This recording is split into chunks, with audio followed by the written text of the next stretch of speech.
बहुजन विकास आघाडीच्या कार्यकर्त्यावर बनावट एफडीए अधिकारी बनून हॉटेलवर छापा टाकल्याप्रकरणी गुन्हा दाखल झाला आहे। स्क्रीनवर तुम्हाला जे दिसत असलेली व्यक्ती ही बहुजन विकास आघाडीचा एक कार्यकर्ता आहे। तसेच स्वतःला समाजसेवक म्हणून ओळख करून देणारे विजय बबन जाधव हे आहेत। विजय जाधव हे नालासोपारा पूर्व येथील रहिवासी असून बहुजन विकास आघाडीशी संबंधित आणि एक सक्रिय कार्यकर्ता असल्याचे सांगितले जाते।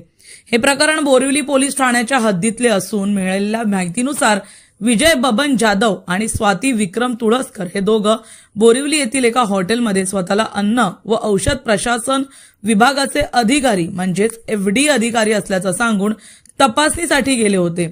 यावेळी त्यांनी हॉटेल चालकाकडील परवाने आणि इतर कागदपत्रांची तपासणी सुरू केली। हॉटेल चालकाने त्यांची ओळख विचारल्यानंतर विजय जाधव यांनी आपली ओळख एफडी अधिकारी असल्याचं सांगितलं। तसंच भारत सरकार असल्याचं देखील दावा त्यांनी केला, परंतु भारत सरकार असल्याचा दावा केलेले बनावट ओळखपत्र त्यांनी दाखवले।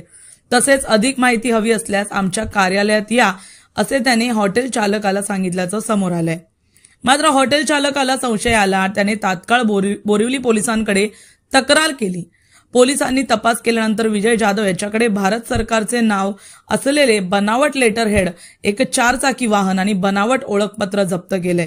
या प्रकरणी बोरिवली पोलिसांनी विजय बबन जाधव आणि स्वाती विक्रम तुळसकर या दोघांविरोधात भारतीय न्याय संहिता BNS अंतर्गत विविध कलमान्वये गुन्हा दाखल केला असल्याचं पुढील तपासात समोर आलंय।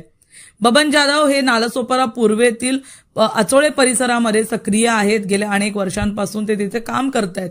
स्वतःला समाजसेवक म्हणून ते म्हणून घेतात। त्याचबरोबर गेल्या काही वर्षांपासून आणि विविध मोठ्या नेत्यांसोबत देखील नालासोपारा वसई विरारमध्ये ते पाहायला मिळतात।